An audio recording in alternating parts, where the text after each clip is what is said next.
Welcome to That's a Tap. I'm CT with DJ here. We're still catching our breath after the UFC 290 pay-per-view delivered International Fight Week. I mean, where do we start, DJ? It was a classic. Ben, you just took the words out of my mouth. One of the best cards ever, stacked top to bottom. But you know what? You can have all these cards on paper, all these names, and sometimes you do see that the fights don't deliver. But in this case, everything lined up, man. The fights delivered. 90% of the fights had a finish. Even the ones that went the distance were actually quite exciting fights where, I was on the edge of my seat. Absolute banger of a card. Arguably the best international fight week card that we've seen. The caliber of fighters, the caliber of fight, skill sets, the upsets. Obviously, we had a lot of heartbreak ourselves.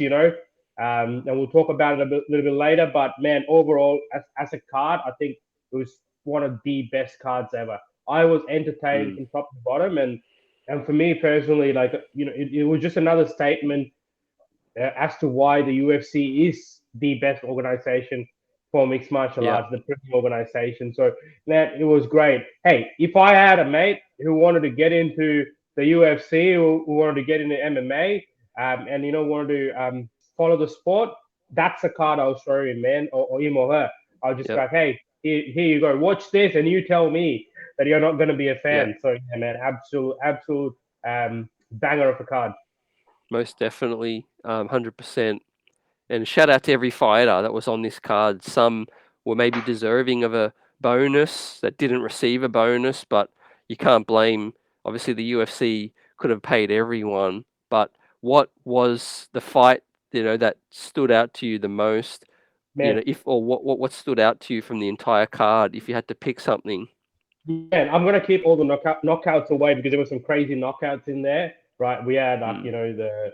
the Aguilera knockout over Shannon Ross, who's one of our own, and then we obviously had the Bo Nickel knockout. All those aside, I reckon I'll class it into two different categories. I think the performance of the night for me was Alexander Volkanovski, and for me the fight of the night, man, was the core main event. Like that was the biggest highlight for me, which was Yeah, main between Brandon Moreno insane. and Alessandro Pantoja. It was a hell of a fight. That's what championship fights are. Razor close, skill for skill, sort of like they matched very well together. I know we're going to talk about that fight shortly. But yeah, that was for me the pick of the fight. Heartbreak of the night for me was the Dricus du Plessis versus Robert Whittaker fight. I mean, man, did not see that coming. I was shocked. I was speechless for about 10 minutes. Well Yeah. into that anyway, I was still speechless because I was still trying to comprehend what happened. I guess shit happens, man. I guess shit happens. But yeah, that was me. What about you, CT? What was your highlight of the card? Yeah, we'll definitely get into the Whittaker shock, which was my shock of the night, surprise. But and giving credit to Dricus, we'll look ahead Yeah, later in the ep to the confrontation with Adesanya. But I think the co-main definitely got to echo what you said, but close, maybe the same, closely behind that was the Dan Hooker, Jalen mhm, Turner banger. yeah, Talk about twists and turns. Dan absolutely, man. Hooker, we find out that he had a broken wrist, man, Yeah, and staved off a Jalen Turner against all odds. Talk man. about, That head. yeah, Do you see that warrior. head kick being made? Oh man, warrior mentality indeed. Like I've seen that head kick so many times on social media. How did he just take it and just keep walking forward? Look, you're right, man. Like that fight was always up there for me as well. Like obviously the only reason I went with the other one was because of Yeah, it was a championship fight across 5 rounds, and Dana White revealed that Brandon Moreno actually broke his hand in the first round as well, which is very yeah, interesting. Yeah, correct. Yeah, yeah. So man, just hell of a card, man. Hell of a card. You know what I mean? Great card, top to bottom. Loved it. yeah. Absolutely loved it. So I think there were four Let's, knockouts. Actually, yeah, actually, it'll be a disservice if I don't mention this. One of the biggest highlights of the night was the legend retiring, obviously Robbie Lawler, but the manner in which he retired, very true to what his career was, right? yeah, Dominant, you know, just a legendary end to a legendary career, a legendary fighter, man. absolute fairy tale ending. So that was again, it was a cherry on top of this whole card. Like I mean, sometimes all of these things come together, and this was one of those occasions where it all did. Yeah, it was absolutely huge. That fitting farewell for Robbie Lawler and the Yeah, huge knockout on Nico Price. But yep, the fairy tale of the night for us, especially, was the Ann Still Alexander Volkanovski. Right, yeah, let's get your thoughts on the debate going online now. Is he the GOAT? Well, he's definitely yeah. the GOAT of 145. Easily, man. Yeah. Easily. I know there's a lot of talk about Aldo, and you can't take that away from him. Obviously, he is a Hall of Famer, newly minted Hall of Famer. But what Alexander Volkanovski is doing, and the body of work, and the pace at which he is doing it, and the frequency in which he is fighting, and the caliber of opponents he's Mm, taking down. But he's not just beating them; he's beating them convincingly. Like if there was one word for yesterday's performance, it was absolute domination. Right, the first two rounds in that fight, yeah. if you look closely, it was just one way traffic. There were occasional bursts, especially in that second round from Yaya Rodriguez, but I actually thought the first round was a 10-8 round, right, and then a 10-9, and then you just shut the lights out. He threw a kick, and obviously Walk copped it, and then came back. I believe it was an all-round right when he was switching stances, rocked him, got into the cage, started throwing some punches, dragged him to the ground. What a what an iconic takedown that was! Just spun him around and put him down, and just a beatdown, man. Like I mean, we talk about Dagestan fighters doing this, the likes of Khabib will maul their opponents, but that was an absolute mauling right there. That's what it was. It was just domination. At no point did I feel worried that Wolf might, either get clipped or is a risk of losing the fight. Never. It was just Yeah. like that confidence was oozing from him, and the way he was fighting, it was just very confident. Like his fight IQ is off the chart, extremely well rounded. I just don't see anyone in that 145-pound division beating him anytime soon, man. Sorry to say this, Yeah. but Ilya Topuria has no chance. No, yeah, I'm loving the sort of love he's getting online now because, I mean, you probably remember DJ the not long ago, 4 fights ago, 5 fights ago, Volkanovski was kind of like more of a villain. I Yeah, think it's to the masses, but I think he's earned so much respect now. To the fact is that like he's in this conversation of pound for pound, yeah, featherweight goat. yeah. They reckon he's a few title defenses away from entering, the goat conversation as well. Where does he sit for you? Yeah, man, I think he's right at the top. He's right at the top. I see the argument of John Jones, obviously, given what he's achieved, the feat, and which he's achieved it right. I think we were saying since he was 24, I believe the last 12 or somewhat fights have all been Mm, title fights. Yeah, obviously that holds a strong place in the sport of MMA and the sport of combat. What John Jones has achieved. Because when you talk about God, when you're talking about greatest of all time, it's a very difficult conversation because it differs from period or era to era, right? But John Jones has been able to transcend these eras. He's been across, he's beaten multiple generations of fighters, which I see and I get, and I understand that why he's mm, sitting at the top. But Volkanovski has enough space in there, for him to be up there too. Because again, he's done somewhat similar stuff, not in such a long spanning UFC career, but people who he's beat, his resume is just he's unstoppable. I think the only thing that could have enhanced this a lot more is if he had won that second belt on so, in February when they fought in Perth. That obviously would have been something that would have elevated him to the top of that mountain, obviously, because we know John Jones, wasn't the simultaneous champion of two divisions, right? Outside of that, I do think they're both deserving to be up there. But if the question is, do you think Volkanovski is deserving of being at the top of the GOAT list or pound for pound list? 100%, 100%. Like that yep. skill set, the fight IQ, put all that together. Sort of. I mean, I've seen if he was a 185 pounder, I still see him being able to beat the fighters of that division. So Yeah. yeah. And I think, yeah, there's absolutely no one that I see that can touch him in Mm. featherweight now. We'll talk about sort of what's next, but just admiring, the way he finished such a dangerous fighter like Yair. Yeah, Um, yeah, took some hits. Talk about a fighter that can take some damage, but also come forward all the time. yeah, Gives up height, gives up weight, gives up a lot of things. yeah. That's why he's in this conversation of pound for pound, and goat. He's definitely my light featherweight goat. Um, Absolutely, I agree. but enters probably the top five of GOAT conversation at the moment. But when it's all said and done, I could see him being in people's top two, top three Yeah, easily. he's got the longest championship reign at the moment, right? And I don't see Yeah. that getting challenged anytime soon, Mm. right? So plus also his physicality and his strength for obviously this gets thrown a lot by his opponents. And, he's a short guy, but you gotta pay attention to his strength. Like when Yair Rodriguez was when Alexander Volkanovski was on top of Yair Rodriguez, he couldn't do anything. He just did not have the strength to do anything. It shows the physicality and the strength of Alexander Volkanovski. So, man, like I said again, a great champion. He's going to reign that division for a very, very long time. And if everything goes to plan, we can see him, holding on to that second belt very soon as well.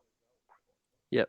And I wanted to ask you on just your thoughts on the performance of Yair and where to from him, and then also for Volk. We saw the Yeah, confrontation with Ilya Tapuria.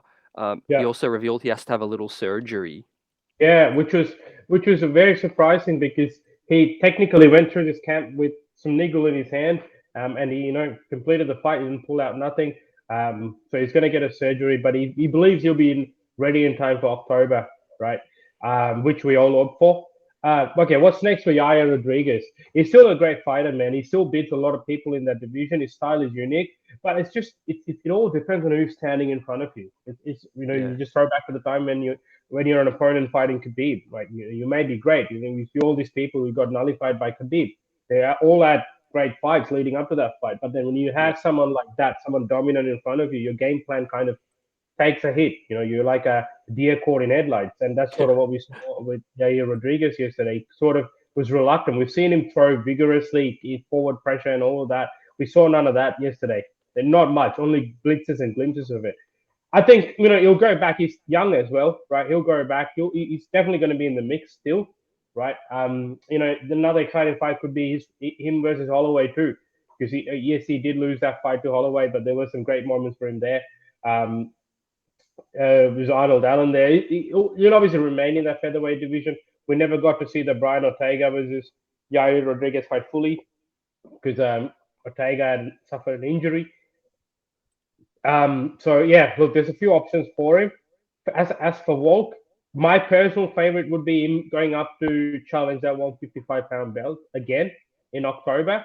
I'll tell you why, right? So Oliveira has come out and said he's not going to be ready by October. He's got some stuff he's dealing with, so he's not ready. mm, He's not going to be ready by October. We all know okay, that Islam will fight in October. They're not going to do a Abu Dhabi card without Islam in it, right? So that's going yep, to be the main event title fight. yep, Um, so what I what I think the possible option now is obviously there's one more fight that's about to happen that could get slotted in there, which is the Dustin Poirier versus Justin Gaethje fight. But knowing how those two guys fight, right, and the damage they're known to cause, right, um, it is yep, quite interesting. Interesting in terms of timing, right? We don't know if they'll be ready by October to fight, exactly. provided there's no long lasting damage. So I think the most obvious choice here is Volkanovski because he's saying he's going to be ready by October, and he's had a dominant performance, right? Yep. So he's So proven himself worthy for that contention. Yeah, that's good. Yeah. So you feel like it's on the lines of it's on track to happen. I feel like that'll be it, unless Dustin or Justin knock one the other out under a minute. Right? Yep. And then maybe because neither of them have fought Islam yet, and both of them have a lot of Mm, star power, obviously. yeah. And then True. that matchup between the lightweight champion versus the BMF champion. Okay, let's just combine it. You know what I mean? So that could be an exciting part for the UFC to take as well. But look, Mm, if it is not going to be the 155-pound belt for Volkanovski, I'd like to see Ilya Topuria. That's the next fight. If it's going to be in the 145-pound division, I think there's no point getting Ilya to fight anyone else. Like, yeah, let yeah, him fight I with agree. I think Volkanovski is miles ahead of Yeah, Ilya, but yeah. we'll see. It'll still be an exciting matchup. So Yeah, I hope he continues to defend and gets that record, which I think he keeps referring to wanting to yeah, beat the defense streak, and I think yeah, there's going to be more guys come up yeah, eventually. But and I agree, everything's on track to probably face Islam with what you said. But yeah, I just want to know, it'd be disappointing. I know it's a short turnaround, but the man from Windang, New South Wales, yeah. is not going to be able to fight in Sydney now. Nah, absolutely. Like, Again, another Aussie card. Well, he did fight in Perth, sorry, but um, the fact is they've signed a 4-year deal with New South Wales, so he'll probably get there eventually. yeah. Um, Mm. it's I mean, we sort of suspected this, right? Because we when the international fight week card had so many Aussies stacked in there, we knew the turnaround was going to be tight, right? Now, in addition to that, obviously, Volkanovski in one of the interviews did say that he is also expecting the birth of his daughter around that time when the Sydney card is as well. So it's going to be difficult for him to make that timeline. Um,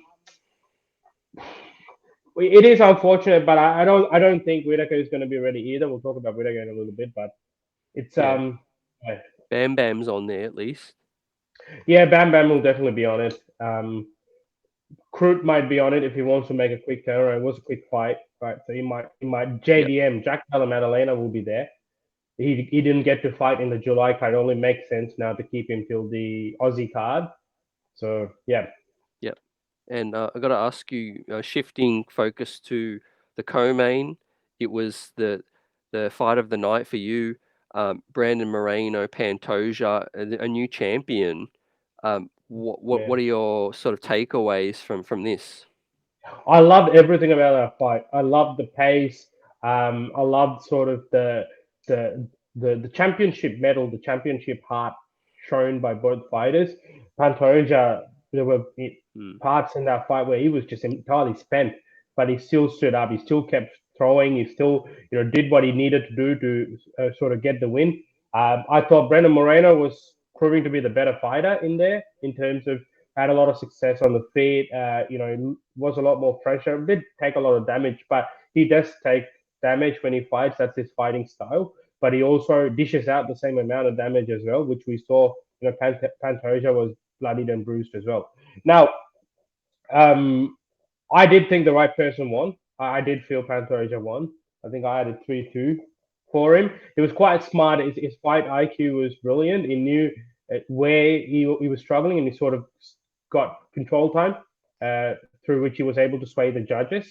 Right. That's why I said before, like I did feel Brandon Moreno was the better fighter, but um, Pantoja definitely won the fight. Man, but another great thing about that fight was that forced fight speech. I mean, I didn't know too much about Pantoja's story until that point, and yeah, to be honest, I was quite moved by it, and sort of to yeah, see him, his kids crying and all these kind of things, his upbringing and sort of the challenges he had to go through. It's like it kind of brings the spotlight back on. This is not just an easy thing to do for these fighters, how much they sacrifice and the hard path they've taken to be where they are, and that's why these championships mean so much to them. Alexander Pantoja is now the flyweight champion of the UFC, and that'll forever be in the history of the UFC. It will be in the record books as yeah, him as that undisputed champion. Sorry. It is interesting though that Brandon Moreno broke his hand in the first round. I wasn't aware of that during the fight up until Dana told afterwards. Um, it'll also be interesting if they go ahead with the rematch because I mean Brandon Moreno's career has been plagued with rematches, but also let's not forget this is a guy who's fought Brandon Moreno twice now. They've fought each other 3 times, right? yeah, yeah, Yeah, and then Pantoja said it himself. He said, "Look, this guy has changed. Like he's become so tough, so different. He's a much better fighter now." So and that's true. You know what I mean? Look, it was such a close fight if they had given it to the other person, like I wouldn't have had a problem, right? But I just think the right person won. Yeah, yeah, I gotta agree. When they were calling out the third judge, I was like thinking, oh, do they stick with the champ who may have done enough just to retain the belt, or the guy who I thought slightly won, and knew, but Yeah, yeah, his story was yeah, the speech was very moving, talking about that. But it was good to see, he's a superstar in Brazil now, and we saw Gilbert Burns in tears. We saw mm, Glover Teixeira and the crowd supporting their fellow countrymen. yeah. What do you think this is going to do? I think this is the only Brazilian champ Champion of now, the right? world. Yeah, with Amanda Nunes retiring, Mm.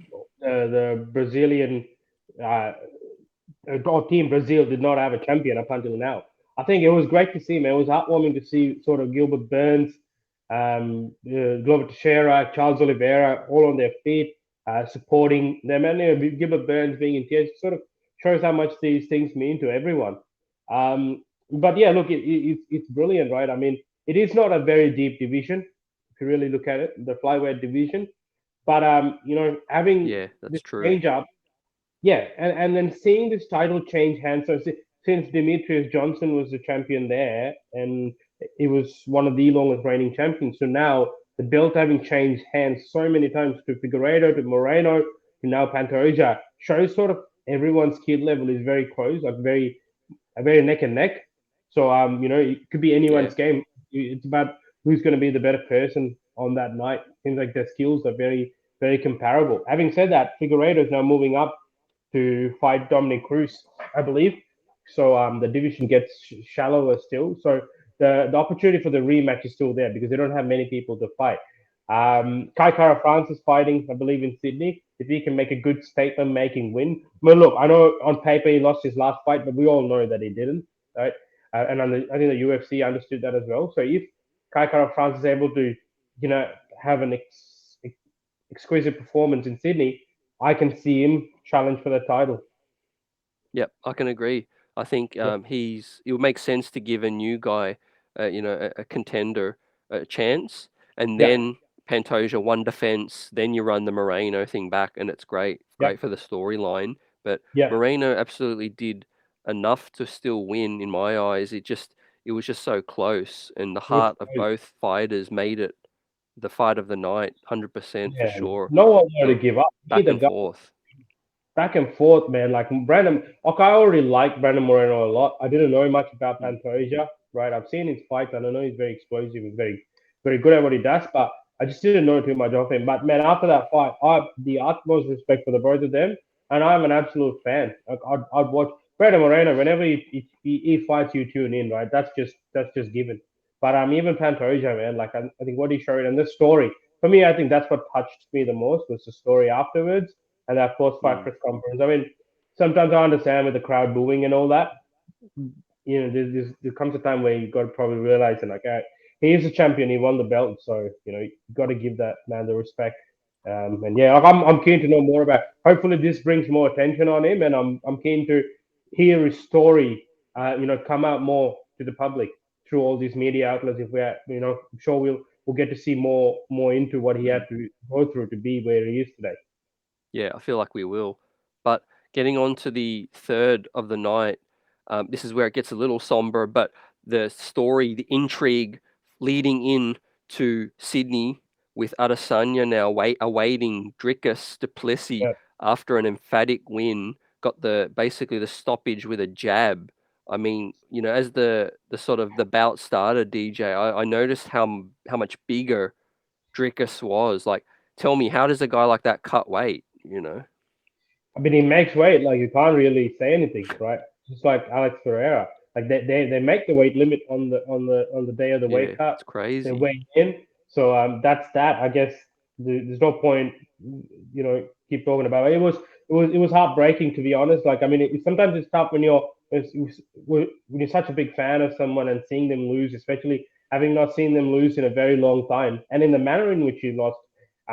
Look, we all were guilty of this. We obviously were writing off Brickers to Plessis more so because of who Robert Whittaker is than what we thought of Duplessis. I mean, no one said he was a bad fighter. It's just that we knew of who Robert Whittaker was and what he had done to the likes of Kananaya, Vittori, Gastelum, and how dominant those performances were. So I think we never thought this will be a possibility. Like even if at no point throughout leading up to this fight did I think that Dricus du Plessis, even if he wins, will win via stoppage. So for me, that was shocking. But look, even before we get to the part where the stoppage happened, which is in round two, in round one, Whittaker was having a lot of success in the beginning, cleaner strike. He was getting him. He was making his head snap back. So I was like thinking, oh, here we go. Like it's Yeah. just going to be another, Whittaker win. Another Whittaker masterclass. And then what happened was the fight went to the ground. I think Drickus got a hold of him and tripped him and got him to the ground. And I was able. What I realized was, whoa, hang on, he is quite strong. Whittaker could not get up. Whittaker couldn't. Drickus was giving in a lot of heavy ground and pound, cut his, forehead open as well with an elbow. And to be honest, man, that first round actually went to Drickus. If I'm being fairly Yep. honest, with look The the takedown. Yeah. takedown, and he had his own moments with his jabs as well.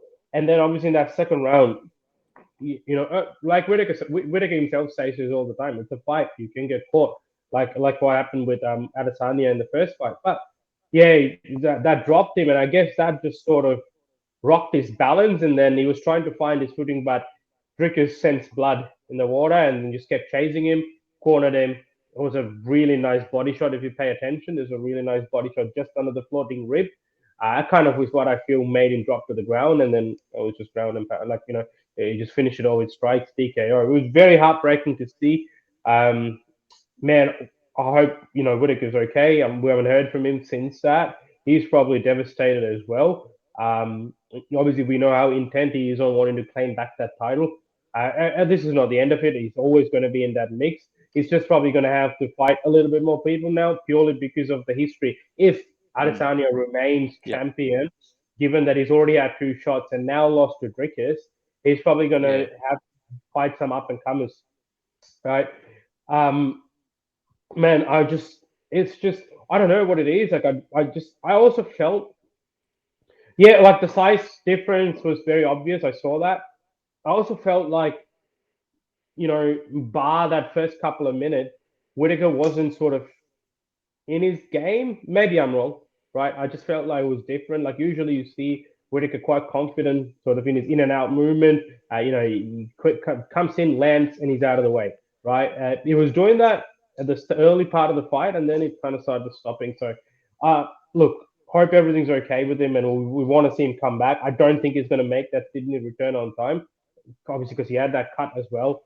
He's going to take some time to recover and heal and take some time away from the game. This could also be like the lack of threat he's had in the past, right? Like we've had these people like the top of the division fighters like Vittori, Kananaya, Till at the time, and Gastelum, who all could not challenge Whittaker at all, and sort of maybe that sort of put him in cruise control more, and then Plessis was a whole different animal.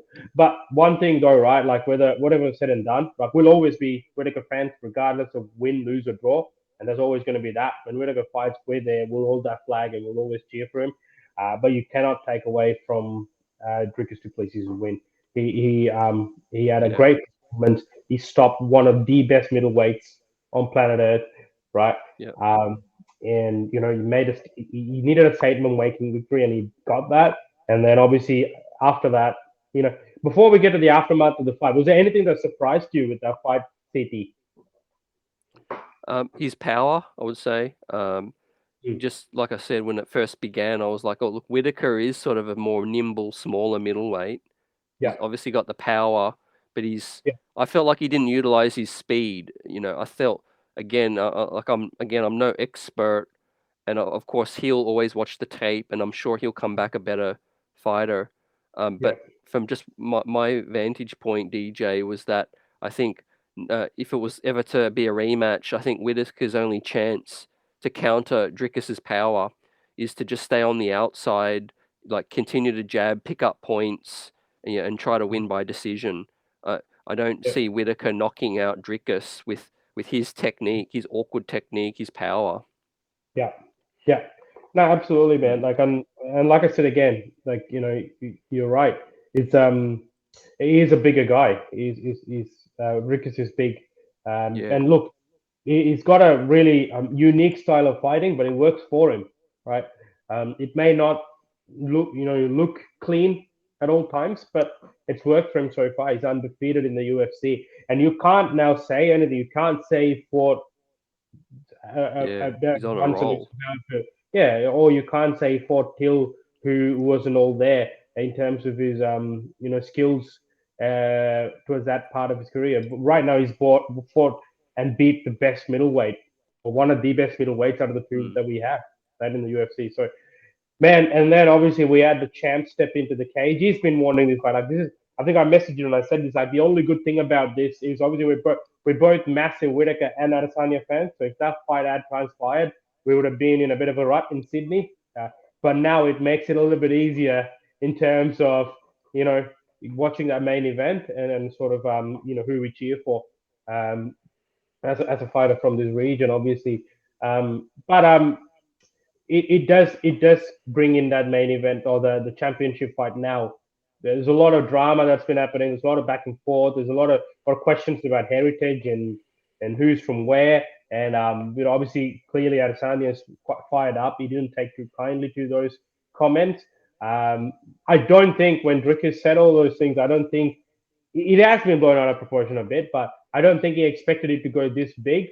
He's kind of Mm. finding himself in a situation where it obviously started with him, right? I mean, he could have worded what he said in a different way, but the way he said it looked Mm. like he was questioning the loyalty of the other African fighters. So obviously that's now caused this scene where we are now. It was an intense face-off. It was entertaining, right?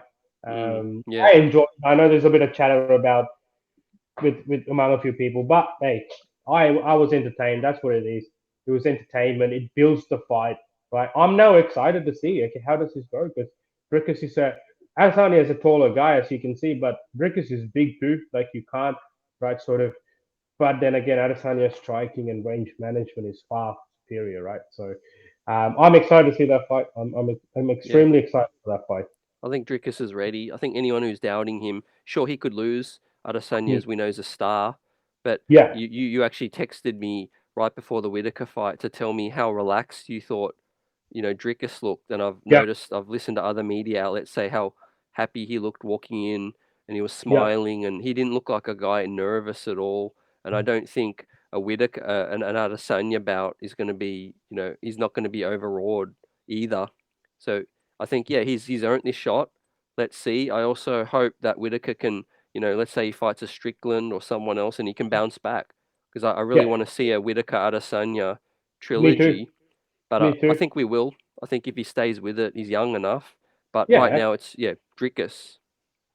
yeah, absolutely. And I'd like to see Whittaker fight Strickland, to be honest. I think that propels him up really fast.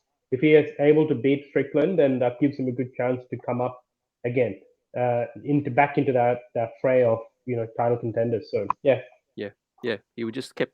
Also, he got caught, coming forward, and I think yeah, Drickus sort of studied his patterns. His shift yeah, forward, quickly getting in and out. Um, yeah. I but mean, his blitz was what caused his defeat in that first fight against Adesanya as well. As he was coming in, he got caught. yeah, Adesanya countered, and this was more a jab. But if you really look at it in slow motion, he lands a jab, but he just throws that jab, and he just Drickers looks away, like he wasn't expecting it to do what he did, and then he looks up and he sees Whittaker on the mat, but he did quickly gather himself and get up, but he just couldn't gather himself on time to stop the onslaught that was coming his way. So yep, yeah, man, yeah, look, well done to Drickers. Obviously, well done. And yeah, look, now he's earned that title shot, and let's see how that fight goes. I'm hoping for an exciting fight. I'm hoping for exciting drama leading up to the fight. We're going to be there in person in Sydney, so I know it's not formally been announced yet for Sydney, but we're hoping that that'll be that main event. yeah, indeed. And then I Yeah. mentioned, the fourth fight, Hooker, Jalen Turner. What are your thoughts on what happened? Absolute banger of a fight. The decision at the end. right, explains how the fight was a split decision win, right? It was such a close fight, a lot of heart.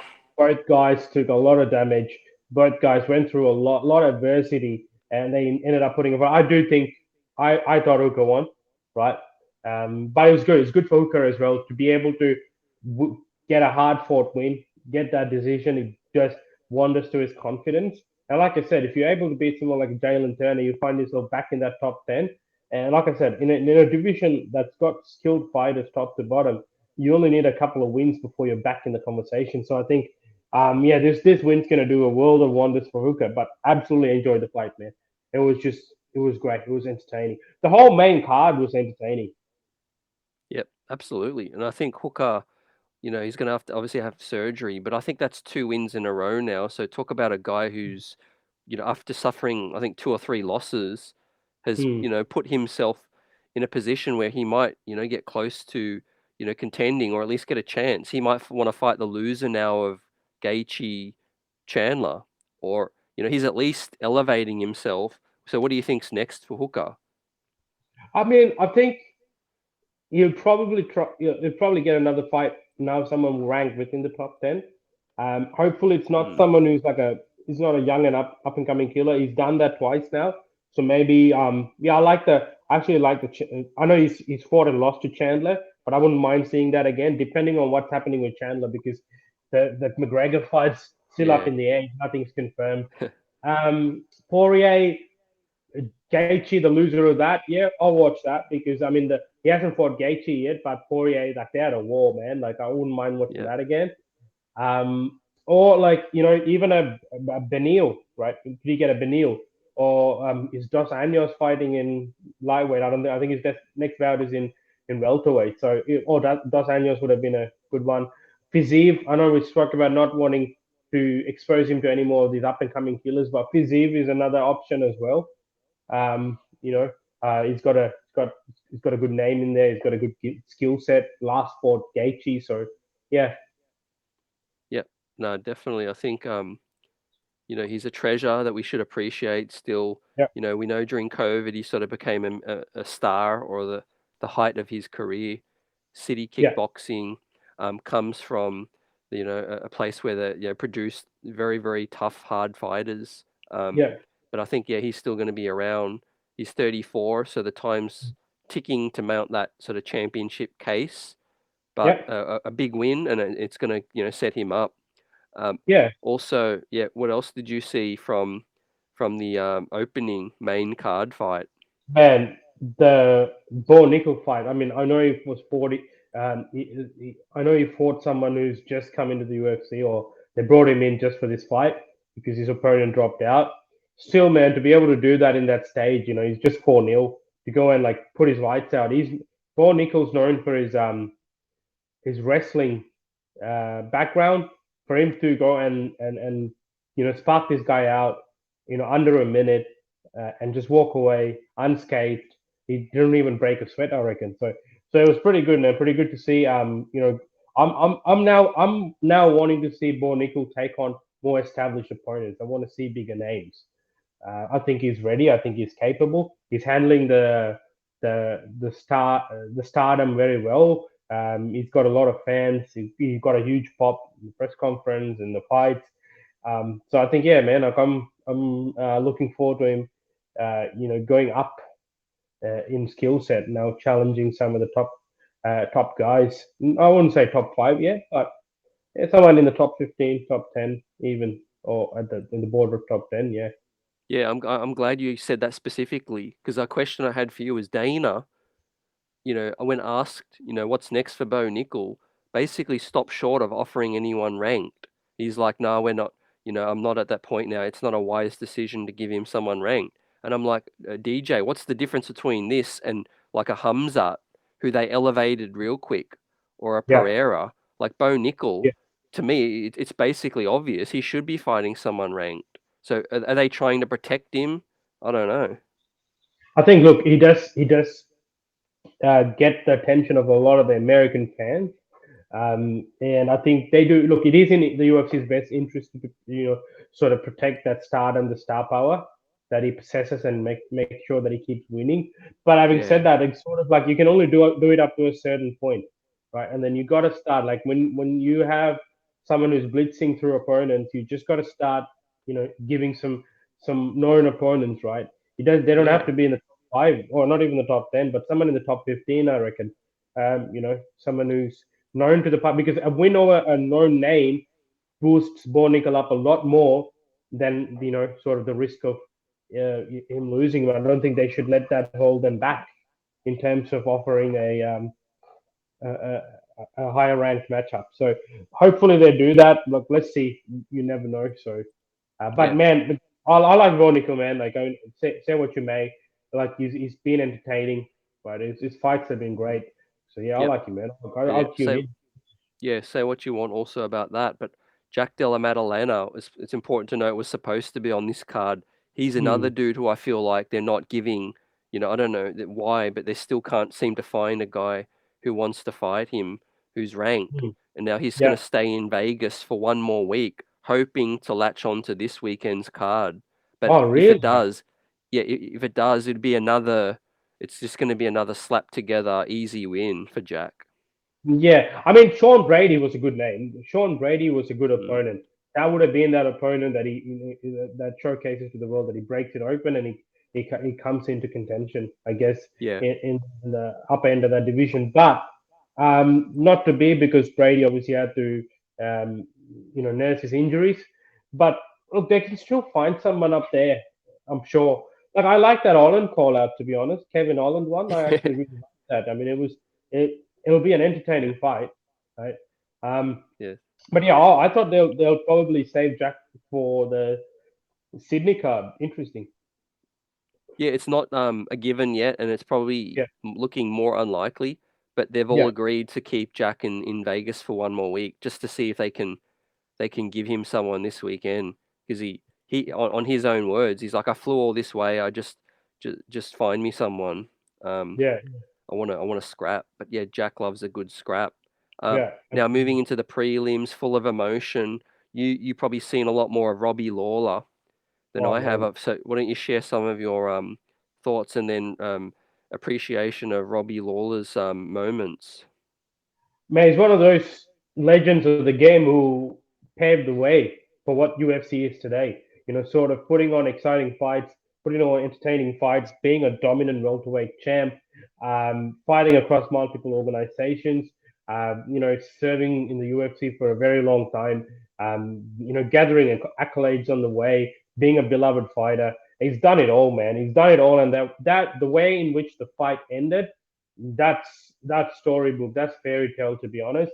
A well deserved. And the last person we remember who retired on top was Nate Diaz. He beat Tony Ferguson, if you remember, last year September. So now we have Robbie Lawler, another legend, retiring with a win over a game opponent in Nico Price. So man, loved everything about it. That the tribute that they played afterwards was very touching. Kind of a snapshot view of everything that he's achieved across the years. Yeah, man, nothing but well wishes for Robbie Lawler because he's given so much for the sport and for us fans.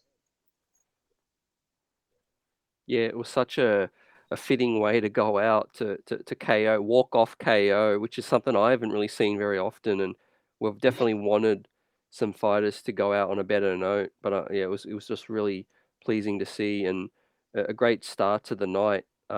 Also on a note of a couple of other Aussies, Jimmy Crute suffered a loss, a submission, threw Yeah, his gloves into the cage, the octagon, but there was some speculation that he's retiring. But um, outlets in Australia are reporting that that's not the case. His manager said something. Yeah, yeah, correct. So his manager's confirmed that he is not retiring. He's still young. He's still got a long way to go. I mean, these things are just going to make you obviously better. He's yeah, still an exciting fighter, man. I still really like his fighting style. I'd still watch him fight, any day of the week. Uh, Sometimes as fighters, you go through this rough patch and you just come out of it. You just got to take some time and change up a few things, and you're going to be tune up, yeah, and you're back there, back respect where you belong. So I think even Alonso Menfield was extremely classy in that octagon interview where he was saying to Jimmy Crute to like, no, don't retire, man. Like you're young, you still got a long way Yeah. to go. Yeah. Before we get back Agree. up. So, yeah, great. Yeah. Great Guy performance. has. Yeah, great performance by Alonso Menfield. I know there was a lot, obviously, made of what happened afterwards, but yeah, great performance by him. He did get him into that submission and submitted him. But what can you say? Yeah. Shit happens, right? Yeah. And we had another Aussie talk about getting a setback. Shannon Ross got knocked Yeah. out in under 20 seconds. tough, I tough, was, I tough was. night. That was. I mean, look, it was a tough night for the Aussies, to be honest, right? There was four on the card, and obviously, Volk had a stellar performance. But outside of that, we had all the other three Aussies lose. And keeping in mind that Jack Della Maddalena didn't fight. Um, yeah, Yeah. that was again, man. As from a knockout point of view, that was like a highlight reel knockout, right? But yeah, it was just tough to watch, obviously, for fans down under. It was a quick one too. It was a 17-second knockout Yeah. by Jesus Aguilar. Yeah. Aguilar. Yeah. Shout out to him for the highlight Yeah. reel. But yeah, before we wrap up, the big announcement: Madison Square Garden now, November. Finally, my guy Stipe is coming out. I saw this Hey, crazy stat where when he steps into the octagon, DJ, it's going to be something like 900, 900, 900. 900 days. Only he can do it, man. Only he can do it. But I saw him like he was downing a few Modelos in at the fight. They were showing some videos. He's He's going a to get great probably he's going to get finished in probably 2 minutes, I reckon. Like, how can you not have fought for 900 days? Like, you better have some quality sparring. 900 days. That's almost like 3 years, right? Wow. Yeah, Has it been that I long know. since he? I know there was a lot of setbacks. Yeah, there was eye poke. There was, you know, after the DC, and then he lost to Francis. Yeah, but when did he lose to Francis? It seems like it wasn't too far away. Well, I need to see this. But It yeah, was look, probably late 2020, I think. could be. I think I remember it being a March or a February card. So, but man, you're right though. In terms of the announcement, absolutely great announcement. We've been waiting for it. Like, I mean, we never got the John Jones versus Francis Ngannou fight. So for us to be able to, the next best thing was, the greatest of all time, taking Yeah, on the heavyweight greatest of all time. So finally. that's, you know, labeling it. So I'm quite excited for it. Talk about, getting the perfect venue for that too, Madison Square Garden. So, man, Yeah, the year just gets extremely better. excited. Extremely excited. Timely announcement as well because people were starting to get a bit impatient and hoping on that same sort of um, spectrum we get announcements about Hamzat Chimaev as well because we've been waiting a long time to hear about Hamzat as well. And also, seems like we got close to confirmation that Leon Rocky Edwards will face Colby Chaos Covington. Oh yeah, I saw that because Leon Edwards confirmed that, right? Like he's expecting that to be either in October um or maybe November or December. Yeah, We've also got, you know, Dana White in one of the previous interviews said that, he doesn't care about USADA. He's expecting that Conor McGregor fight to happen this year. But then in the post-fight press conference, he seemed a little less optimistic. He said, "Look, let's see how these things pan out. We haven't even had conversations about it yet, so you never know how those go." But yeah, I think there's some big fights brewing in the horizon. yep. The year just continues to get better. Yeah, the next pay per view is absolutely stacked to the rafters. But look forward to talking about it in our weekly roundup coming up. But for this one, the recap of UFC 290 with CT and DJ on That's a Tap. This is a wrap on this one. Catch you later, guys. Yep. See you Peace. on the next one.